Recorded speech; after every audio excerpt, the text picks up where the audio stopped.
সবাই শুনবেন তো? সবাই দাঁড়িয়ে গেল, সবাই দাঁড়ান, দাঁড়ান।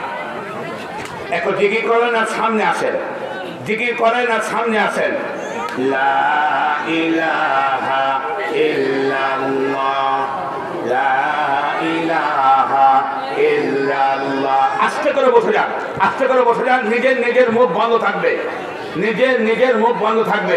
পড়ুন লা ইলাহা ইল্লাল্লাহ, লা ইলাহা। এই জানের বাবা দাঁড়িয়ে আছেন ভাই, আপনারা আছেন, ভিতরে আছেন, আসেন। কোরআনের মাহফিল, এটা বিয়াদব হয়ে যাবে। আসেন, আসেন, ভিতরে আছেন সবাই। এই যে নিজের নিজের মুখ বন্ধ রাখতে হবে, নিজের নিজের মুখ বন্ধ রাখতে হবে। বসেন সবাই, বসেন, বসেন। কারো সামনে যেন জায়গা ফাঁকা না থাকে, যদি থাকে আল্লাহকে বলবো, আল্লাহ বিচার তুমি করো। এত বলার পরেও আসসালামু আলাইকুম ওয়া রাহমাতুল্লাহ।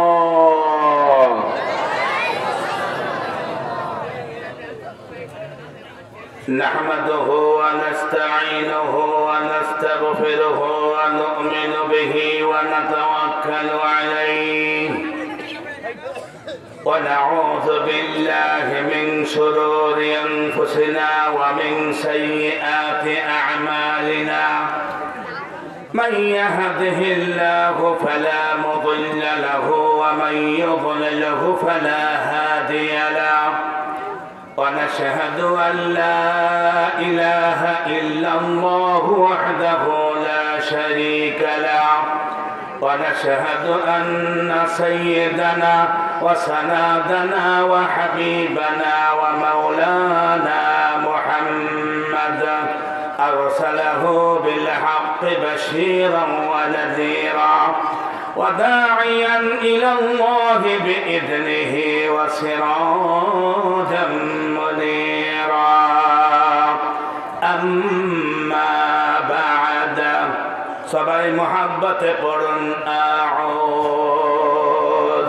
বিল্লাহি মিনাশ শাইতানির। একটু জোরে মোহাব্বতে বলি আউযু বিল্লাহি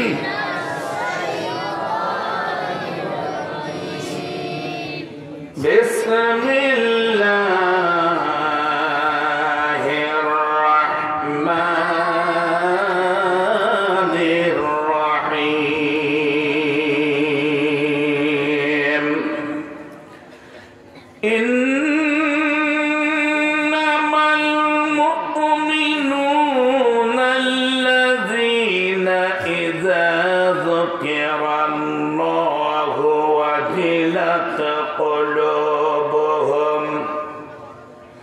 وإذا تليت عليهم آياته زادتهم إيمانا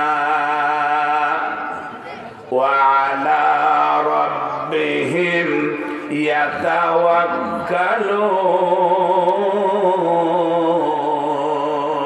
يتوكلون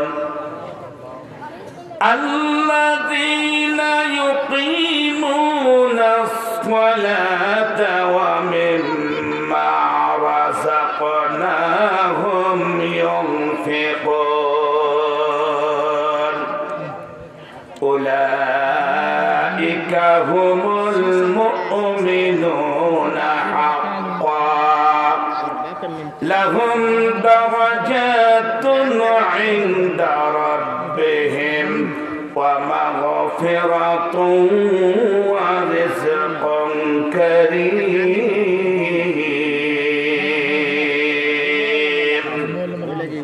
صدق الله العظيم.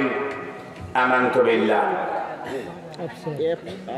وقال رسول الله صلى الله عليه وسلم لا يؤمن أحدكم حتى أكون أحب إليه من والده ووالده والناس أجمعين وقال رسول الله صلى الله عليه وسلم من أحب سنتي فقد أحبني ومن أحبني كان معي في الجنة أو كما قال عليه الصلاة والسلام. وفي شان حبيبه محمد صلى الله عليه وسلم إن الله وملائكته يصلون على النبي يا أيها الذين آمنوا صلوا عليه وسلموا تسليما. সবাই দরুদ পড়ি। اللهم صل على محمد وعلى آل محمد كما صليت على إبراهيم وعلى آل إبراهيم إنك حميد مجيد. اللهم بارك على محمد وعلى آل محمد كما باركت على إبراهيم وعلى آل إبراهيم إنك حميد مجيد.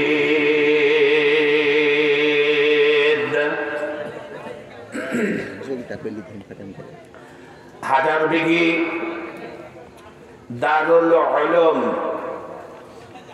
হাফিজিয়া মাদ্রাসা উদ্যোগে কমিটি কর্তৃক আয়োজিত 2 দিন ব্যাপী তাফসীরুল কোরআন মাহফিলের আজকে সমাপনী রজনীর সম্মানিত সভাপতি, প্রধান অতিথি, বিশেষ অতিথি, আমন্ত্রিত ব্যক্তিবর্গ, মুআজ্জাজ ও মুহতারাম, এই আল্লাহর আসমানের নিচে এবং জমিনের উপরে সবচাইতে শ্রেষ্ঠ সন্তান আলেম ওলামারা, উপস্থিত সকল শ্রোতা মণ্ডলী, বয়োজ্যেষ্ঠ বয় কনিষ্ঠরা এবং পর্দার অন্তরালের পর্দানিশীন মা ও বোনেরা, সেই আল্লাহ পাকের দরবারে জানাই লাখো কোটি শুকরিয়া যে আল্লাহ তাআলার অশেষ মেহেরবানিতে আমরা আজকে এই পবিত্র জান্নাতের বাগানে জান্নাতি মেহমান হিসাবে এই গুনাহ পাপের মেডিকেলে গুনাহ মাফ করিয়ে নেওয়ার জন্য আসার, বসার, কিছু শোনার এবং তদ অনুযায়ী আমল করার নিয়ত নিয়ে যিনি উপস্থিত করেছেন তিনি কে? একটু জোরে বলুন কে? ওই আল্লাহর শানে সবাই বলি আলহামদুলিল্লাহ। আর জোরে বলুন আলহামদুলিল্লাহ। তারপরে পরে লাখো কোটি শান্তির ধারা বর্ষিত হোক সেই মহামানবের উপরে যিনি উম্মতের কান্ডারি, সাইয়্যিদুল মুরসালিন, খাতামুন নবিয়্যিন, জনাবে মুহাম্মদুর রাসূলুল্লাহ। আমরা সবাই বলি সাল্লাল্লাহু আলাইহি ওয়াসাল্লাম। সম্মানিত উপস্থিতি, আপনারা আমার ভাই তরিকুল ইসলামের মুখ থেকে যে আয়াতগুলা তেলাওয়াত শুনেছিলেন সেই আয়াতগুলাই আমি তেলাওয়াত করেছি। আমি ওই আয়াতগুলাকে যেহেতু উনি কালেকশন করেছেন, হয়তো আলোচনা করতে সময় পাননি, এজন্য আমি আমার আয়াত কটাকে এবং হাদিস 2টা পাঠ করেছি। এই হাদিসকে সামনে রেখেই আমার সামান্য আলোচনার এটি টানব ইনশাআল্লাহ। আমা তাওফীকি ইল্লা বিল্লাহি তাওয়াক্কালতু ইলাইহি উনীব। রব্বি জিদনি ইলমা, রব্বি ইশরাহ লি সাদরি ওয়া ইয়াসসির লি আমরি ওয়াহলুল উকদাতাম মিন লিসানি ইয়াফকাহু কওলি। রব্বি ইয়াসসির ওয়া লা তুআসসির ওয়া তাম্মিম আলাইনা বিল খায়র। সবাই বলুন আল্লাহুম্মা আমিন। আল্লাহুম্মা আমিন। এই সূরাটির নাম হচ্ছে আনফাল। কি নাম? সূরা আনফাল। জোরে বলেন। এই সূরাটির নাম হলো আনফাল। কি নাম? আনফাল। কথা আসতে হচ্ছে ব্যাপারটাকে। আপনারা কি ঘুমিয়ে পড়বেন? হলে বেশিক্ষণ আলোচনা হবে না, আধা ঘন্টা হলেই দোয়া করে ছেড়ে দেব। না, কথা বলতে হবে। এই সূরাটির নাম কি? আনফাল। নাজিল হয়েছে কোথায় জানেন? নাজিল হয়েছে বদরের যুদ্ধের মাঠ থেকে 3 কিলোমিটার এপারে একটা জায়গা রয়েছে, বর্তমানে বড় একটা পাথর রয়েছে, ওই পাথরের ওপর আল্লাহ রাসূল বসেছিলেন। জায়গাটির নাম হচ্ছে জুফিরান। মাটিগুলা একটু রঙের মতো লাল। মদিনা, সারা মদিনায় ঘুরেছি, কিন্তু কোনো জায়গায় সাদা মাটি ছাড়া রঙিন মাটি দেখতে পাইনি। ওই জায়গাটায় শুধু রঙিন মাটি দেখতে পেয়েছি। ওই জায়গাতেই এই 5টা আয়াত নাজিল হয়েছে। তার আগের আয়াতগুলি বদরের প্রান্তরে আল্লাহ রাসূলের শানে, যেখানে আল্লাহ রাসূল আবু বকর সিদ্দিক রাদিয়াল্লাহু আনহু বর্ণনা করছেন যে আল্লাহ রাসূল হাত এত উঁচু করে চাদরটা, বুখারী শরীফে আছে, কিতাবুল মাগাজির মধ্যে আছে, এইরকম করে চাদরটা বারবার পড়ে যাচ্ছিল। আর আবু বকর সিদ্দিক রাদিয়াল্লাহু আনহু বারবার চাদরটা তুলে দিচ্ছিলেন। আর আল্লাহর কাছে কেঁদে কেঁদে আল্লাহ রাসূল বলছিলেন, আল্লাহ, আজকে যদি তুমি আমাকে পরাজিত করো, তাহলে এই জমিনে আল্লাহ বলা একটা লোক পাওয়া যাবে না। বুখারী শরীফের হাদিস। বাবা নাই আমার, আমি যদি একটা একটা করে আলোচনা করি, সামনে একটুকু আগাইতে পারবো না, রাত্রে হয়তো শেষ হয়ে যাবে, কিন্তু বোঝানোর মতো চেষ্টা করবো ইনশাআল্লাহ। ইন্নামাল মুমিনুন, ঈমানদার তো তারাই, আল্লাযীনা ইযা যুকিরাল্লাহু ওয়াজিলাত কুলুবুহুম। ঈমানদার তো হলো তারাই যারা আল্লাহর কথা স্মরণ হলে, জাহান্নামের কথা স্মরণ হলে, দোজখের কথা স্মরণ হলে, গুনার কথা স্মরণ হলে, আযাবের কথা স্মরণ হলে, সারা বিশ্বের তোকে ফাঁকি দেওয়া যাবে, আল্লাহর তোকে ফাঁকি দেওয়া যাবে না, এই রকম কথা মনে করার সাথে সাথে আল্লাহর ভয়ে তার অন্তর আত্মাটা থর থর থর করে কাঁপতে আরম্ভ করে। এটাই হলো মুমিনের একটা গুণাবলী। বলুন সুবহানাল্লাহ। আমি আগেই বলেছি, একটা পাঠ নিয়ে আলোচনা করে সারা রাত যাবে। আপনাদেরকে বলতে চাই, ঈমানদার, ঈমানের অনেক শাখা। সর্বপ্রথম ঈমান হলো 2 প্রকার। একটার নাম হলো ঈমানে মুজমাল বা সংক্ষিপ্ত ঈমান। 2 নম্বরে হলো ঈমানে মুফাসসাল, বিস্তারিত ঈমান। ঈমানে মুজমালে আপনি কি বলেছেন? আমানতু বিল্লাহ, আমি আল্লাহর প্রতি ঈমান আনলাম, কামা হুয়া, যেমন তিনি, বিরাজমান, বিআসমাইহি, তার সমস্ত গুণবাচক নামগুলোর প্রতি ঈমান আনলাম, ওয়াসিফাতিহি, গুণবাচক নামগুলোর প্রতি ঈমান আনলাম, ওয়া কাবিলতু, কাবিলতু বুঝেন তো নাকি? আমরা সবাই বুঝি না, বিয়ে করতে গেলে বলি না কাবিলতু। কাবিলতু, আমি মেনে নিলাম, কবুল করে নিলাম, জামিয়া, সমস্ত, আহকামিহি ওয়া আরকানিহি, হুকুম, আহকাম, আরকান যা আছে আমি তা মেনে নিলাম। আমার নাম হলো মুমিন। জোরে বলুন সুবহানাল্লাহ। আপনি কিন্তু আল্লাহর সব কিছু মেনে নিয়েছেন, কবুল করে নিয়েছেন। একটা বউকে যখন আপনি বাড়িতে নিয়ে যাবেন, কথা বলেছিলেন কবুল কবুল কবুল, বলার পরে স্ত্রীটাকে সকালবেলা তুলে দিয়া, আমাদের দেশে একটা প্রথা আছে, শাশুড়ি আম্মা বলে, তুমি আখাটা লেপো, ঝিকটা একটু লাগিয়ে দাও, পানি একটু গরম করো, ওই আঙ্গিনার মধ্যখানটা একটু লেপে দাও। বউ যদি বলে আমি এটা করতে পারবো না, আমি এটা জানি না, এটা হবে না, এবার শাশুড়ি জিজ্ঞেস করবে তুমি কি কাবিল তু বলেছ? বলে জি বলেছি। তাহলে তোমাকে সব কিছু করতে হবে। জোরে জোরে বলুন সুবহানাল্লাহ। আপনাদের কাছে একটু খোলামেলা কথা বলি, বলুন তো দেখি, বিয়ে যখন করতে যান তখন বউ দেখতে যান, বউ দেখতে যায় কয়জন?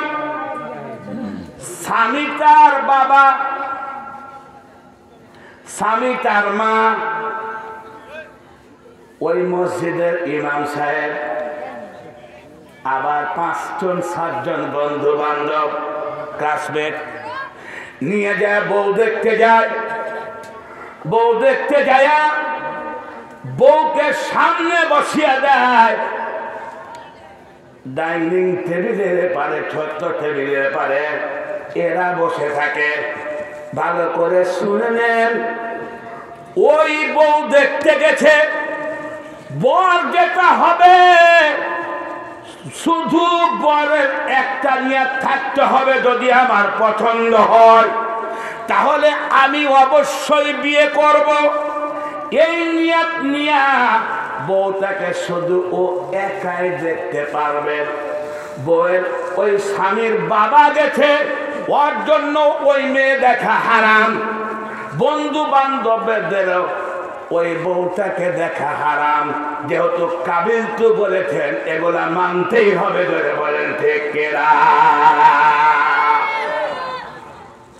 আমাদের দেশে বিয়ে শাদী যখন হয়, ভালো করে লক্ষ্য করে দেখবেন, বিয়ে শাদীতে 2 জন সাক্ষী থাকে।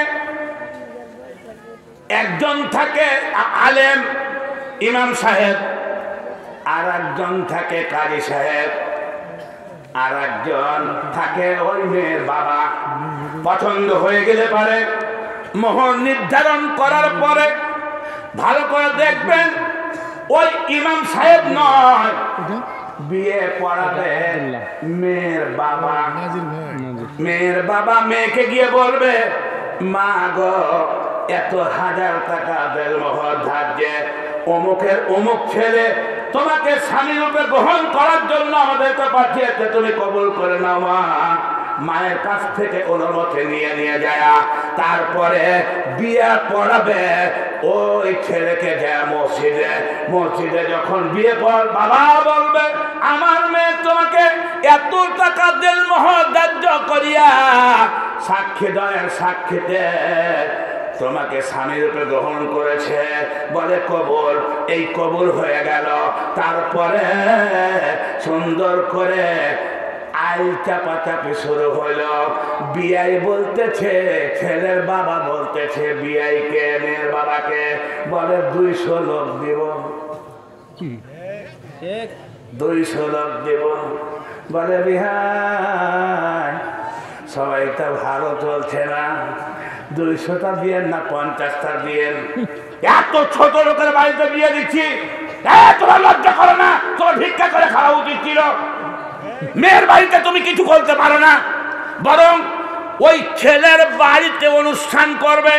ওই ছেলের বাড়িতে অনুষ্ঠান করলে পারে ওটাতেই বরং মেয়ের বাবারাকে দাওয়াত দিয়ে খাওয়াবে। ওটাই হলো ওলিমা। জোরে জোরে বলুন সুবহানাল্লাহ। বিয়ের ব্যাপারে আপনাদেরকে বলতে চাই, এক মুসলমান অপর মুসলমানের উপর 6টা হক বা দাবি রয়েছে। আমি একটা একটা করে বর্ণনা করব। যদি রাত একটু গভীর হয় আপনার সমস্যা হবে না, আমার সমস্যা হবে, কারণ প্রতি রাত আর প্রতি রাতেই।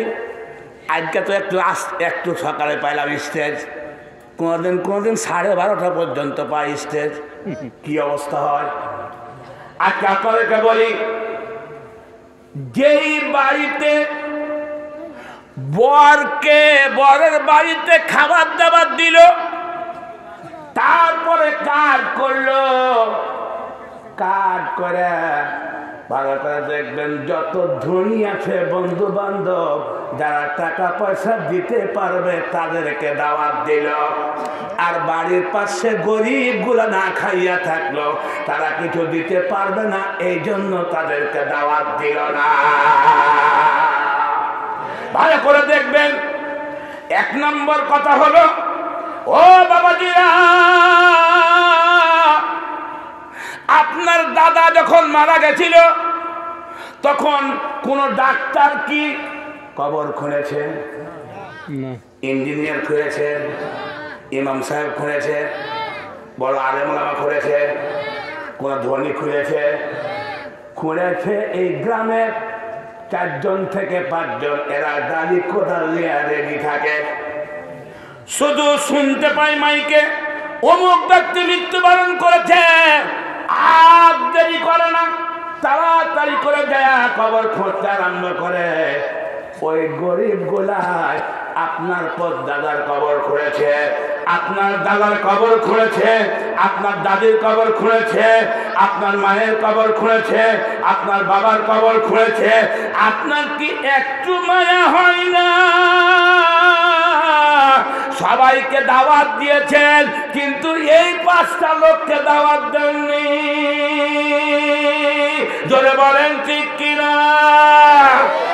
আল্লাহ রাসূল বলেন, যেই বিয়ের অনুষ্ঠানে যৌতুক নিয়ে খাওয়ানো হয়, দাওয়াত দেওয়াও জায়েজ নাই, খাওয়াও জায়েজ নাই। 2 নম্বর হলো, যেই অনুষ্ঠানে নারী পুরুষ একসাথে খাওয়ানো হয়, পর্দার লঙ্ঘন হয়, এই দাওয়াত দেওয়াও জায়েজ নাই, যাওয়াও জায়েজ নাই, খাওয়াও জায়েজ নাই।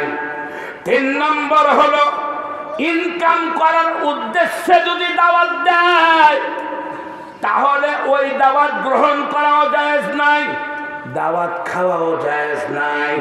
নাম্বার 4, যদি শুধু ধনীদেরকে দাওয়াত দেয়, বড় লোকদেরকে দাওয়াত দেয়, গরিবদেরকে যদি দাওয়াত না দেয় তাহলে ওই দাওয়াত গ্রহণ করাও জায়েজ নাই, খাওয়াও জায়েজ নাই, ওখানে যাওয়াও আপনার জন্য জায়েজ নাই। বর্তমানে এগুলা চলছে কিনা? যদি আপনি মুমিন হন তাহলে এগুলা কিচ্ছু চলবে না, কারণ বলেছেন কাবিল তু জামিয়া। জোরে বলেন ঠিক কিনা? আপনাদের সামনে বলতে চাই, বউ যখন বিয়ে করে নিয়ে আসলেন, ওই নিয়মটা ছিল কার? ইসলামের। ধরে বলেন, ইসলামের নিয়ম ছিল না? ইসলামের নিয়ম, বাসর ঘরে যখন যাবেন তখন বাসর ঘরে যায় স্ত্রীটা থাকবে বাসর ঘরের খাটের ওপরে, স্বামীটা যাবে পরে, যাওয়ার পরে দরজা থেকে সালাম দিবা, আসসালামু আলাইকুম। ঘর থেকে যদি স্ত্রী সালামের জবাব দেয়, সাথে সাথে আপনি ঘরের ভিতরে প্রবেশ করবেন, 1 বার থেকে 3 বার পর্যন্ত সালাম দিবেন। যদি সালামের জবাব না আসে তাহলে কিন্তু ঘরে ঢোকা জায়েজ হবে না আপনার জন্য। সালামের জবাব আসলেই আপনি ঘরের ভিতরে প্রবেশ করবেন। ঘরের ভিতরে প্রবেশ করেই সর্বপ্রথমে মুসাফা করবেন স্ত্রীর সাথে, তারপরে গলা ধরে কড়াকড়ি করবেন। করার পর বলবে, তোমার কি ওযু আছে? বলে, তোমার কি ওযু আছে? বলে, নাই। তাহলে 2 জনে ওযু করে নেবেন। ওযু করার পরে স্বামী দাঁড়াবে আগে, স্ত্রী দাঁড়াবে 1 কাতার পিছনে। 2 রাকাত শুকরিয়া নামাজ, নফল নামাজ আদায় করে স্বামীটা ওই স্ত্রীর এই জায়গায় চুল ধরবে, এই জায়গা বুখারী শরীফের হাদিস, এইভাবে চুল ধরবে। চুল ধরে বলবে, আল্লাহ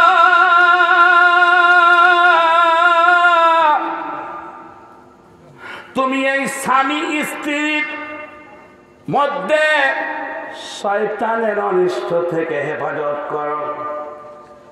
আল্লাহ এই নারীর অনিষ্ট থেকে তুমি হেফাজত করো। নারীরও কিন্তু চক্রান্ত আছে। ইন্না কায়দা কুন্না আযীম, আস্তে আস্তে আসছে। এই নারীর অনিষ্ট থেকে তুমি হেফাজত করো। নাম্বার 3, আমাদের মধ্যে যদি কোনো সন্তান প্রসব হয়, ছেলে হোক আর মেয়ে হোক, এই সন্তানকেও তুমি শয়তানের অনিষ্ট থেকে হেফাজত করো। এমনি করে দোয়া করার পরে বাসর ঘরে শুইবে, ডান কাত হয়ে শুইয়ে পারে একটা দোয়া পড়বে, আল্লাহুম্মা বিইসমিকা আমুতু ওয়া আহইয়া। এই দোয়া পড়ে সারা রাত ঘুমাবেন। ঘুমের মধ্যে যদি কোনো দুঃস্বপ্ন দেখেন তাহলে 500 পরিবর্তন করবেন, বাম দিকে ঘুরে 3 বার থুতু ফেলবেন এবং বলবেন আউযু বিল্লাহি মিনাশ শাইতানির রাজিম। এটা করার পরে তারপরে ঘুম থেকে যখন জাগ্রত হবেন আপনি ফজরের সময়, তখন বলবেন আলহামদুলিল্লাহিল্লাযী আযহাবা আনিল আযা ওয়া ফানি। এই কথা বলে যখন আপনি বের হলেন, বলেন তো এটা কার নিয়মে করলেন? ইসলামের নিয়মে করলেন। কার নিয়মে? জোরে বলেন কার নিয়ম? ইসলামের নিয়ম। সবাইকে বলতে হবে কার নিয়ম? ইসলামের নিয়ম। এবার আপনি বাথরুমে যাবেন, বাথরুমে যখন ঢুকবেন বাম পা দিয়ে, তখন আপনি বলবেন বিসমিল্লাহি আল্লাহুম্মা ইন্নী আউযু বিকা মিনাল খুবুসি ওয়াল খাবায়েস। তারপরে পেশাব পায়খানা করলেন, করার পরে আপনি ইস্তেঞ্জা সেরে নিয়া ওযু করে যখন বের হবেন তখন বলবেন গুফরানাকাল হামদুলিল্লাহিল্লাযী আযহাবা আনিল আযা ওয়া ফানি। এই কথাটা বলার পরে তারপরে যেই নিয়মটা করলেন, এই নিয়মটা কিসের নিয়ম? ইসলামের নিয়ম। সবাই বলেন কিসের নিয়ম? ইসলামের নিয়ম। এবার 1 গ্লাস পানি যদি আপনি পান করেন, তাহলে টেবিলের ওপরে 1 গ্লাস কাঁচের পানি রাখবেন। পানিটাকে আপনি দেখবেন ভালো করে দিয়া, তারপরে এক জায়গায় বসবেন চেয়ার নিয়ে। বসার পরে তারপরে ডান হাতখানা দিয়া ওই গ্লাসটাতে হাত দিবেন, ধরবেন। ধরার পরে বিসমিল্লাহ বলে পানি পান করতে আরম্ভ করবেন। 3 শ্বাসে পানি পান করবেন। পানি পান করা শেষ করে দিয়ে আপনি বলবেন আলহামদুলিল্লাহ। এই 5টা সুন্নত মানে পানি পান করার নাম। এটা কার নিয়ম? জোরে বলেন কার নিয়ম? নামাজ পড়বেন কার নিয়ম? কথাই তো বলেন না। এই পিছনের লোক কি বলে ভাই, কথা বলেন না। এটা কার নিয়ম?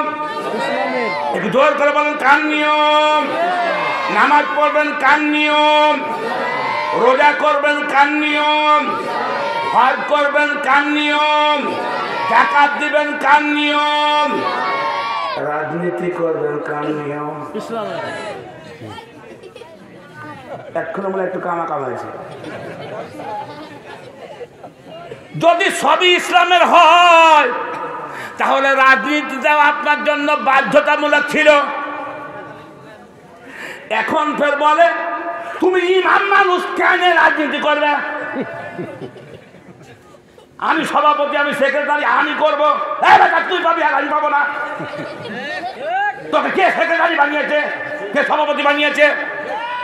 ধরে বলেন ঠিক কিনা? আপনাদের সামনে একটু করে আলোচনা করি। যদি করা হয়ে যায় একটু আমার কানে আসর দিয়ে, যেগুলো করা হয়ে যাচ্ছে। কারণ বর্তমান সময় তো বুঝতে পারছেন, আমাকে অক্টোপাসের মতো ঘেরে রেখেছে। 11টা মামলার মধ্যে 8টা এখনো রয়ে গেছে। বাবারা আমার, সবই যদি ইসলামের নিয়ম হয়, রাজনীতিও হবে ইসলামের নিয়ম, এবং রাষ্ট্র পরিচালনাও করবে ইসলামের নিয়মে। জোরে জোরে বলেন ঠিক কিনা? এই জন্য আল্লাহ রাসূল হাদিস শরীফের মধ্যে বলেন, মৌমাছির 5টা গুণ ইমানদারের মধ্যে থাকতে হবে। আমি গুনাহগার। মক্কা মুআজ্জামান সূরা নাহল যে জায়গাতে নাজিল হয়েছে, একবার দুইবার নয় 14 বার যাওয়ার সুযোগ হয়েছে। আমি ওইখানে গেছি, যাওয়ার পরে আয়াতগুলো সংগ্রহ করেছি। আমি দেখেছি মৌমাছিরা কেমন করে থাকে। বাবারা আমার, 1 নম্বর, মৌমাছিরা ভালো জায়গায় বাসা বাঁধে, খারাপ জায়গায় জীবনে বাসা বাঁধে না। 2 নম্বর হলো মৌমাছিরা একটা মৌচাক তৈরি করে উঁচাতে, ফুলে ভালো ভালো জায়গায় বসে, ভালো ভালো জায়গায় বসে মধু সংগ্রহ করে নিয়ে আসে। ওই মধু নিজেরা কিছু খায় আর মানুষকে দিয়ে উপকার করে। 3 নম্বর হলো ওরা একটাই নারী মৌমাছি থাকে, ওই নারী মৌমাছির আদলে সবাই মাইনা চলে থাকে, একই নেতার আনুগত্য করে। নাম্বার 4, ভালো করে লক্ষ্য করে দেখবেন, ওই মাছিরা এক জায়গায় বসবাস করে, এদেরকে পৃথক করা যায় না। কিন্তু কেউ যদি তাদের একাত্মতা ভাঙতে চায় আর একটা যদি ঢেল মারা দেয়, তাহলে মৌটা কি বসে থাকে? মৌমাছি কি বসে থাকে? বরং যে মেরেছে তার পিছনে পিছনে দৌড় দেয়, অতক্ষণ পর্যন্ত ছেড়ে দেয় না যতক্ষণ পর্যন্ত তার গায়ের মধ্যে আল্লাহ ফুটা জোরবান, ঠিক কিনা? মেরেছে একজন, তার সাথে যদি 50 জন থাকে 50 জনকেই দিবে, যেটা বলেন ঠিক কিনা? মৌমাছির গুণাবলীর মধ্যে এটাই শিক্ষিত হলো। এক জায়গায় থাকতে থাকতে কেউ যদি ইসলামের বিরোধিতা করে, টুপির বিরোধিতা করে, মাদ্রাসার বিরোধিতা করে, কারেন্টের বিরোধিতা করে, ওই হেফজ মাদ্রাসার বর্ণনা করে, কোরআনের বিরোধিতা করে, টুপির বিরোধিতা করে, সুন্নতের বিরোধিতা করে, আমরা বসে থাকবো না। আমরা মৌমাছির জাত তোমাদের পিছনে লেলিয়ে পড়বো। জোরে বলেন ঠিক কিনা? রাজি আছেন তো? জোরে বলেন রাজি আছেন তো? এই জন্য আপনাদেরকে একটু সাজিয়ে গুছিয়ে কথা বলতে আছে। বাবারা আমার, ইমান প্রথমে হলো 2 প্রকার। একটা হলো ইমানে মুজমাল আর আরেকটা নাম হলো মুফাসসাল। কিন্তু আল্লাহ রাব্বুল আলামিনের রাসূল বাইহাকী শরীফের মধ্যে বলেন, ইমানের শাখা হলো মোট ৭৭টা। জোরে জোরে বলুন সুবহানাল্লাহ। আমি আগেই বলেছি, একটা শব্দ নিয়ে আলোচনা করতে সারা রাত যাবে। ৭৭টা ইমানের শাখা। কয়টা? একটা নতুন ওয়াজ শুনে যান একটু। ৭৭টা শাখা। 1 নম্বরে 3টা ভাগ করা হয়েছে। অন্তরের সাথে সম্পর্কযুক্ত 7টা, মুখের ব্যাপারে হলো 30টা, আর কাজে পরিণত করার নাম হলো 40টা। মোট ৭৭টা হলো ইমানের শাখা। এই ৭৭টা যদি একটা একটা করে বর্ণনা করি তাহলে কত দূর যাবে? একটু শুধু বলি আপনাদেরকে। 1 মুমিন আর 1 মুমিনের ভাই, 1 মুসলমান আর 1 মুসলমানের ভাই। আর এক জায়গায় আল্লাহ রাসূল বলেন, আল মুমিনু মিরওয়াতুল মুমিন। 1 মুমিন আর 1 মুমিনের আয়না স্বরূপ। ওর চেহারা দেখলে ওর চেহারা বোঝা যায়। এই জন্য ভালো করে লক্ষ্য করে দেখবেন বাবাজিরা আমার, ইমানদারের গুণাবলী কোরআনুল কারীমের মধ্যে 63টা। আমরা তো খাবার দেবো, একটু সেভাবে বসতে বলবো। আচ্ছা আচ্ছা, একটু খেলা মানে ছন্দ দেবেন বাবাজিরা আমার। এই জন্য ইমানদার কারা একটু একটু করে বলি। 1 মুসলমান অপর মুসলমানের ওপর 6টা হক বা দাবি রয়েছে। 1 নম্বর, কেউ যদি সালাম দেয়, সালামের জবাব দেওয়া। কেউ যদি সালাম দেয়, এই চুপেন, সালামের জবাব দেওয়া। তবে জবাবটা দিতে হবে সহি শুদ্ধ করে, সালামও দিতে হবে সহি শুদ্ধ করে। সহি শুদ্ধ না হলে আল্লাহর শান্তির জায়গাতে আল্লাহর গজব নাজিল হয়ে যাবে। আমি হাদিস উল্লেখ করছি না, বোকান চলবে একটা হাদিস আসছে, আমি নিজে দেখেছি জায়গাগুলো।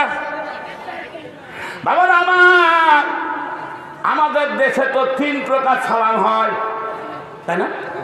3 প্রকার সালাম। 1 নম্বর হলো দিয়ারা সালাম, সালাম আলাইকুম, বিয়াই ভালো।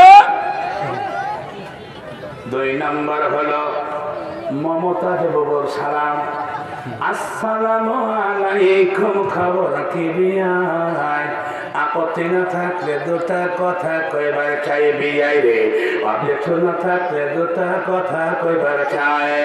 আমি বলি সামনে যদি পাইতাম ববে বসতে পারতি ঠেলায়, বুকের ওপর লাথি মারা চিৎ করিতাম তাই ববরে, বুকের ওপর লাথি মারা চিৎ করিতাম তাই। আসসালামু কাবলাল কালাম হাদিস পড়ে পাই, আসসালামু কাবলাল কালাম হাদিস পড়ে পাই। সালাম নিয়ে ঠাট্টা করা বাংলাদেশে সুযোগ নাই, জোরে বলেন ঠিক কিনা? আর 3 নম্বর হলো সহি শুদ্ধ সালাম, আসসালামু আলাইকুম। আল্লাহ রাসূল বলেন, কোরআনুল কারীমের সূরা নিসার মধ্যে আল্লাহ বলছেন তোমরা সুন্দর করে সম্ভাষণ দাও। সাহাবীরা জিজ্ঞেস করলেন সুন্দর করে কি হুজুর? বলে কেউ যদি বলে আসসালামু আলাইকুম, তুমি জবাবে বলো ওয়া আলাইকুম আসসালাম ওয়া রাহমাতুল্লাহ। কেউ যদি বলে আসসালামু আলাইকুম ওয়া রাহমাতুল্লাহ, তাহলে তুমি বলো ওয়া আলাইকুম আসসালাম ওয়া রাহমাতুল্লাহি ওয়া বারাকাতুহু। একটা অতিরিক্ত বলবা, এটাই হলো সুন্দর সম্ভাষণ। কিন্তু কোরআনের মধ্যে আল্লাহ বলছেন তোমার যদি ওইগুলা জানা না থাকে, তাহলে ও যতটুকু পরিমাণে দিয়েছে ততটুকু পরিমাণে দেওয়া এটাই তোমার জন্য সুন্নাত। জোরে জোরে বলুন সুবহানাল্লাহ। 1 নম্বর কেউ সালাম দিলে সালামের জবাব দেওয়া। 2 নম্বর কেউ যদি হাঁচি দেয়, হাঁচি বুঝেন তো নাকি ভাই? মেঘ আসলে তো আমরা সবাই চলে যাবো, একটু বসেন, শুনেন, আজকে শুনেন একটা নতুনত্ব একটা কথা বলছি আমি। যদি উঠাউঠি করেন তাহলে কথার স্কোপ থাকে না। আপনারা তো আগেই শুনেছেন, ওই আয়াতগুলো তো আমি পড়েছি নাকি বলেন বাবাজি আমার। 2 নম্বর হলো হাঁচি দিলে হাঁচির দাতা যদি বলে আলহামদুলিল্লাহ, কি বলতে হয়? আলহামদুলিল্লাহ। হাঁচি দিয়ে কি বলতে হয়? আলহামদুলিল্লাহ। আল্লাহ রাসূল বলেছেন নামাজের মধ্যে হোক আর নামাজের বাইরে হোক 3 সময় মুখ ঢাকতে হয়। 1 নম্বর হাই উঠলে মুখ ঢাকতে হয়। 2 নম্বর কাশি আসলে মুখ ঢাকতে হয়। 3 নম্বর হাঁচি দিলে মুখ ঢাকতে হয়। কেউ যদি হাঁচি দিয়ে বলে আলহামদুলিল্লাহ, তাহলে আলহামদুলিল্লাহর জবাব শুনেছে যারা, তারা বলবে ইয়ারহামুকাল্লাহ, ধরে বলুন সুবহানাল্লাহ। নাম্বার 3, কেউ যদি অসুস্থ হয় তাহলে তাকে দেখতে যাওয়া। মানে ফজিলতের ব্যাপার আছে, একটা করে বর্ণনা করতে গেলে সারা যাবে, তাকে দেখতে যাওয়া। 4 নম্বর হলো কেউ যদি মৃত্যুবরণ করে তাহলে তার জানাজায় উপস্থিত হওয়া। আল্লাহ রাসূল বলেন 3টা জিনিস তোমরা তাড়াতাড়ি করো, 3টা জিনিস তাড়াতাড়ি করো। একবার বলেননি, ওই 3বার বলছেন 3টা জিনিস তাড়াতাড়ি করো, 3টা জিনিস তাড়াতাড়ি করো, 3টা জিনিস তাড়াতাড়ি করো। সাহাবীরা জিজ্ঞাসা করেন বলে হুজুর 3টা জিনিস কি তাড়াতাড়ি করব? আল্লাহ রাসূল বলেন যদি আযান হয়ে যায় তাহলে দেরি করো না, নামাজের জন্য তাড়াতাড়ি করো। 2 নম্বর হলো যদি তোমার ছেলে মেয়ে বিয়ের উপযুক্ত হয় তাহলে দেরি করো না, তাড়াতাড়ি বিয়ে দিয়ে দাও। আর 3 নম্বর হলো যদি কেউ মৃত্যুবরণ করে তাহলে দেরি করো না, তাড়াতাড়ি জানাজা করে দাও। কিন্তু আমরা করি তার বিপরীত। বেটা আছে অমুক জায়গায়, শাশুড়ি আছে অমুক জায়গায়, অমুক জায়গা থেকে অমুক আসবে, অমুক নেতা এখন পর্যন্ত আসেনি, লাশকে সামনে নিয়ে শুরু হয়ে গেল বক্তব্য। অথচ আল্লাহ রাসূল বলছেন লাশকে নিয়ে কোনো বক্তব্য চলবে না, লাশকে নিয়ে কোনো রাজনীতি চলবে না। কত ওয়াজ। তবে আল্লাহ রাসূল দুইটা কাজ করতেন। এক নম্বর জিজ্ঞেস করতেন লোকটা কেমন ছিল, বুখারী শরীফের হাদিস, লাশটা কেমন ছিল, এই মানুষটি কেমন ছিল, মানুষটি কেমন ছিল। তিনবার জিজ্ঞেস করলে মানুষ যখন অন্তর থেকে বলতো লোকটা খুব ভালো ছিল, লোকটা খুব ভালো ছিল, আর এখন আমরা জোর করে আদায় করে সবাই বলে আলহামদুলিল্লাহ, কি বল ঠিক কিনা? অন্তরে ঘা আছে, আপনি তাও বলে দিচ্ছেন যে লোকটা ভালো ছিল। আল্লাহ রাসূল বলেন তোমরা যখন বললে ভালো, তখন জেনে নাও আল্লাহ ওয়াজিব করে দিয়েছে, আল্লাহ ওয়াজিব করে দিল, আল্লাহ ওয়াজিব করে দিল। সাহাবীরা জিজ্ঞেস করেন হুজুর আল্লাহ ওয়াজিব করে দিল এটা কি জিনিস? আল্লাহ রাসূল বলছেন তোমরা যেটা বললে আল্লাহ ওয়াজিব করে দিল। আর দুই নম্বর আল্লাহ রাসূল জিজ্ঞেস করতেন ওর কি কোনো দেনা আছে, লোন আছে? একটু বসেন ভাই, বসেন, এখন দোয়া হয়ে যাবে ইনশাআল্লাহ। দোয়া করে দেবো, দোয়া করে দেবো। প্যাকেট আছে, প্যাকেট নিয়ে যাবেন, প্যাকেট আছে, প্যাকেট নিয়ে যাবেন আপনারা। দোয়া করে দেবো। আলহামদুলিল্লাহি রাব্বিল আলামিন ওয়া আকিবাতুল মুত্তাকিন ওয়া সলাতু ওয়া সালামু আলা খায়রি খালকিহি মুহাম্মাদ ওয়া আলিহি ওয়া সাহবিহি আজমাইন। রব্বানা যালামনা আনফুসানা ওয়া ইল্লাম তাগফির লানা ওয়া তারহামনা লানাকুনান্না মিনাল খাসিরিন।